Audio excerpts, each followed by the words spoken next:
Dieu a des attentes dans votre attente. Shalom bien-aimés dans le Seigneur, notre méditation du jour s'intitule « Dieu a des attentes dans votre attente ». Première partie. Nous tirons notre texte dans Matthieu chapitre 27, le verset 46, qui nous dit ceci. « Et vers la 9e heure, Jésus s'écria d'une voix forte, « Élie, Élie, lama sabachthani » c'est-à-dire « Mon Dieu, pourquoi m'as-tu abandonné ?» Alléluia. Attendre Dieu est quelque chose de très difficile. Attendre Dieu épuise. Attendre Dieu quand nous avons la force de faire à notre manière est tellement difficile. Attendre Dieu est si angoissant quand nous savons que Dieu a la capacité de faire quelque chose de bien pour nous et ne le fait pas. Cette angoisse est si traumatisante pour notre âme.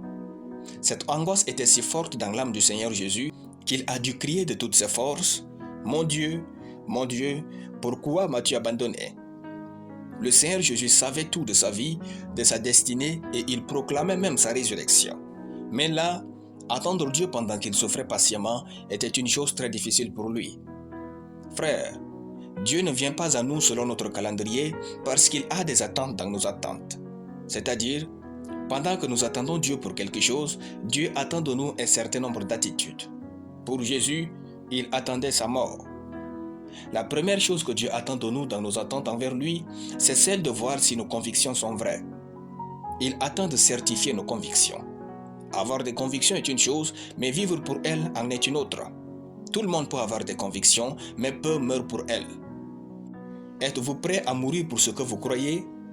Jésus pouvait descendre de la croix, mais il était convaincu qu'il est le Fils de Dieu.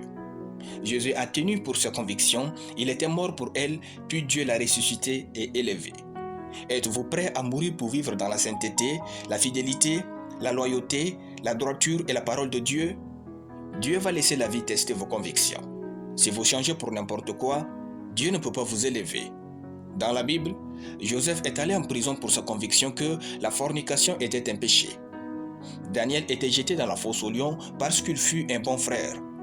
Tenez-vous pour quelque chose, sinon vous tomberez pour n'importe quoi et Dieu ne se fiera pas à vous pour de grandes choses. Quand on a des convictions, on prend des positions. Tenez-vous pour quelque chose. Ayez des valeurs cardinales et pour lesquelles vous êtes intransigeant. Vous devez montrer à Dieu qu'il y a des choses que vous ferez même s'il ne venait pas à vous délivrer. Votre attente permet à Dieu de connaître vos convictions et de savoir quel genre de personne vous êtes vraiment. Dieu a des attentes. Alléluia. Nous allons prier. Merci Seigneur pour ta parole remplie d'amour dans ma vie. Je déclare donc que je suis rempli de puissance et de grâce divine pour tenir pour mes convictions et la parole de Dieu. Je vis une vie excellente, comblée et prospère au nom suprême de Jésus-Christ. Amen. La lecture biblique en une année, Apocalypse chapitre 2. Soyez bénis, c'était le pain du ciel.